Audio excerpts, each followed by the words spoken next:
BNP কোনো বিপ্লবী দল নয়। বিপ্লব কখনো ব্যর্থ হয় না।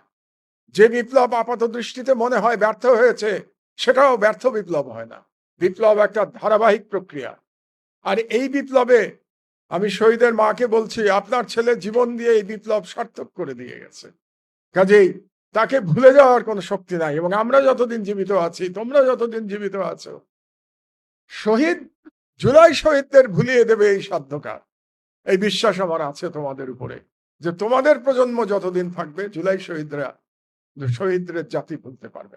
কদিন আগে সে বলেছে পার্লামেন্টে দাঁড়িয়ে যে আমরা পাকিস্তানকে ভাগ করে দিয়েছিলাম। তার মানে প্রিয়াঙ্কা গান্ধী এবং তার দাদির কথা বলছে, ইন্দিরা গান্ধীর কথা, যে তিনি পাকিস্তানকে দুই ভাগ করেছিলেন। অর্থাৎ আমাদের মুক্তিযুদ্ধকে তারা স্বীকার করে না। তারা বলতে চায় এটা পাকিস্তান এবং ভারতের একটা লড়াই ছিল, সেই লড়াইতে ভারত জয়লাভ করেছে এবং পাকিস্তান পরাজিত হয়ে দুই ভাগ হয়ে গেছে। তো এই যে বয়ান, এটাই হচ্ছে আমাদের মুক্তিযুদ্ধের দুর্বলতা, যেটা আজ পর্যন্ত আমাদের বয়ে বেড়াতে হচ্ছে। আবারও তোমাদেরকে সালাম জানাই। এবার কোনো বিদেশি শক্তির সাহস হবে না বলে যে 24শে জুলাই অভ্যুত্থানে আমাদের ভূমিকা ছিল। এটা বলার আমেরিকাই হোক, রাশিয়াই হোক, চীন হোক, ইন্ডিয়া হোক, পাকিস্তান হোক, কেউ এটা বলতে পারবে না। সো এটা আর একটা ইউনিক দিক ছিল। আর 3 নম্বর ছিল যে এটার কোনো একক নেতৃত্ব ছিল না। তোমরা সবাই মিলে, সবাই নেতা ছিলেন, সবাই নেতা, সবাই যোদ্ধা। এ একটা ইউনিক ব্যাপার। কাজেই এই 3টে বিষয় যদি আমরা স্মরণে রাখি, তাহলে আমি নিশ্চিত এই বিপ্লব পরাজিত হতে পারে না, এই বিপ্লব ব্যর্থ হতে পারে না। এই বিপ্লব আমি আমার জীবনে আপোস করি নাই, আপোস করতে আমি জানি না। কাজেই যতই বয়স হোক, যতই অন্য পক্ষ যতই শক্তিশালী হোক, লড়াইয়ের ময়দানে আমাকে তোমরা সব সময় পাশে পাবে ইনশাআল্লাহ। বিপ্লব দীর্ঘজীবী হোক। আজ থেকে অনেকদিন আগে, দেশ ছাড়তে বাধ্য হওয়ার কিছুদিন আগে, 2018-র প্রথম দিকে একটা অনুষ্ঠানে আমি ছিলাম এবং বিএনপির মহাসচিব ছিলেন, যিনি এখন মন্ত্রী, তার সাথে কদিন আগে আমার দেখা হয়েছে সাংবাদিকদের অনুষ্ঠানে। তো সেখানে 2018-র নির্বাচন নিয়ে, আসন্ন নির্বাচন নিয়ে কথা হচ্ছিল। আমি সেদিন আজকের পাটোয়ারির মতো প্রধান বক্তা ছিলাম, আর মহাসচিব প্রধান অতিথি ছিলেন আমার মতো।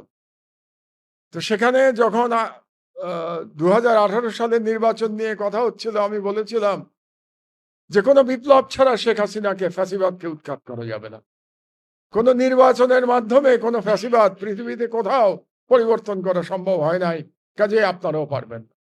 2018-তে আপনারা যদি নির্বাচনে অংশগ্রহণ করেন, তাহলে আপনারা কেউ ভোট দিতে যেতে পারবেন না এবং আপনাদের পোলিং এজেন্টও কেউ ঢুকতে পারবে না সেখানে। তো মজার ব্যাপার হলো, যখন নির্বাচন হয়ে গেল, তো এটার জবাবে মহাসচিব যে কথাটা বলেছিলেন, কদিন আগে তিনি একই কথা বলেছেন যে আপনার বিপ্লবের এই তত্ত্বের সাথে আমরা একমত নই, কারণ বিএনপি কোনো বিপ্লবী দল নয়। এ কথাটাই উনি আবারও বলেছেন, এই কদিন আগে আমার পাশে বসেই বলেছেন। তো যেদিন নির্বাচন হলো, সেই নির্বাচন, পাতানো নির্বাচন, হাসিনার 2 নম্বর পাতানো নির্বাচন 2018-র, আমি তখন নির্বাসিত জীবনযাপন করছি মালয়েশিয়াতে। তো নির্বাচনের নামে যা হওয়ার তাই হলো। তোমরা তো তখন, আমি তুমিই বলছি তোমাদেরকে, কারণ বেশিরভাগই তোমরা এখানে এনসিপির ছেলে মেয়েরা আছো, তোমরা তো একেবারেই ছোট, তখন হয়তো স্কুল কলেজে পড়ো।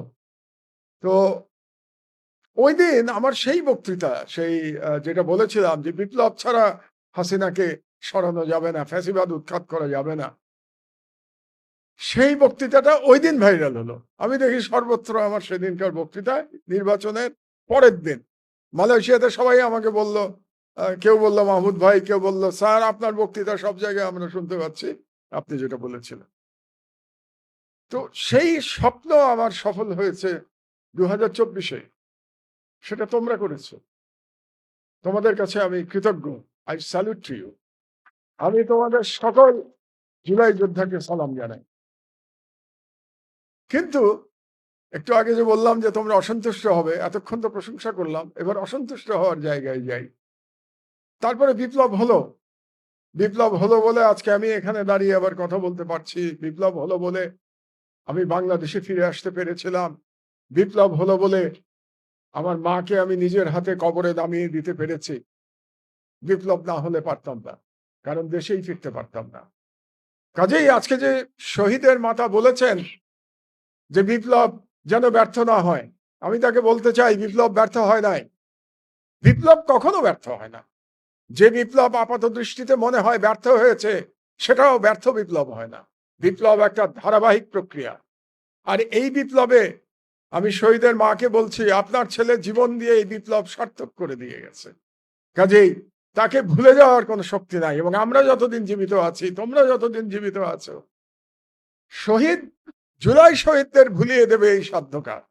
এই বিশ্বাস আমার আছে তোমাদের উপরে, যে তোমাদের প্রজন্ম যতদিন থাকবে, জুলাই শহীদদের জাতি ভুলতে পারবে, তোমরা ভুলতে দেবে না। তো আজকে এই যে ফ্যাসিবাদের দোসররা আজকে যে স্পর্ধা দেখাচ্ছে, এটা কি করে পারলো? বিপ্লবীদের ভুলের জন্য পারলো। এবং প্রথম ভুলটা কি ছিল? প্রথম ভুলটা ছিল বিপ্লবীদের কয়েকজনের সরকারে যাওয়াটা প্রথম ভুল ছিল। এই কথাটা তোমাদেরকে আমি মনে করি পাবলিকলি আজ পর্যন্ত কেউ বলে নাই। আমি আজকে এখান থেকে পাবলিকলি বলে যাচ্ছি, প্রথম ভুল ছিল কয়েকজনের তোমাদের সরকারে যাওয়া। বিপ্লবের কতগুলো নিয়ম আছে।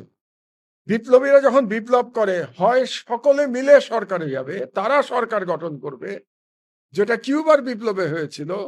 ফিডেল ক্যাস্ট্রো, চে গুয়েভারা, রাউল ক্যাস্ট্রো যখন বিপ্লব করে তারা সাকসেসফুল হলো, বাতিস্তাকে হারিয়ে দিল, তখন তারা সকলে মিলে সরকার গঠন করেছিল, বিপ্লবী সরকার।